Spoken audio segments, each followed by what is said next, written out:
Hello guys, আমি বিদিশা চলে আসবো একটা নিউ মিনি ব্লগের সাথে। আর আজ হলো ভোট, আর আমিও আজকে জীবনে ফার্স্ট টাইম ভোট দেব।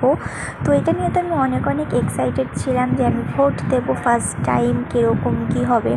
কিন্তু আমার কয়েকদিন ধরে শরীরটা খুব খারাপ যাচ্ছে, যার কারণে আমি আর ভোট নিয়ে কোনো আমার এক্সাইটমেন্টই কাজ করছিল না। তো যাই হোক, ভোটার যখন হয়েছি ভোটটা তো দিতে যাবই। তো যাই, এখানে আমি সকালবেলা ঘুম থেকে উঠে পড়েছি, উঠে ফ্রেশ হয়ে নিয়েছি। আর এখানে এখন আমি খাচ্ছি দুধ আর হরলিক্স আর বিস্কিট। তারপরে তো এখানে আমি দুধ হরলিক্সটা খাওয়ার পর এখানে আমি ব্রেকফাস্ট করতে বসেছিলাম। আর ব্রেকফাস্টে সকালে খেয়ে নিয়েছিলাম রুটি আর ঘুগনি। তারপরে আমার মাসি আর আমার দিদি ভাইরাও এসেছিলো আমার বাড়িতে, ওরাও ভোট দিতে গেছিলো।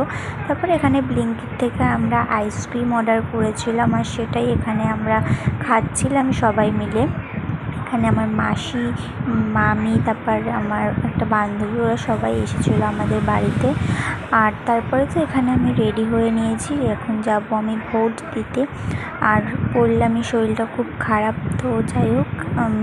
তারপর এখানে আমি, মা, শ্রাবণীর মা আরও অনেকে এখানে যাচ্ছিলো। তো এখানে আমাদের ফাইনালি ভোট দেওয়া কমপ্লিট হয়ে গেছে। আজকে শ্রাবণীরও ফার্স্ট ভোট ছিল। তো এখন আমরা যাচ্ছি বাড়ির থেকে। আর বাড়ি এসে কোনো ভিডিও করতে পারিনি, কেন কি বললামই আমার শরীরটা খুব খারাপ। তো বাড়ি এসে আমার প্রচুর পরিমাণে পেটে ব্যথা করছিলো, যার কারণে আর কোনো ক্লিপ নিতে পারিনি। তো চলো, ভিডিওটা কীরকম লাগলো জানিও। Bye bye.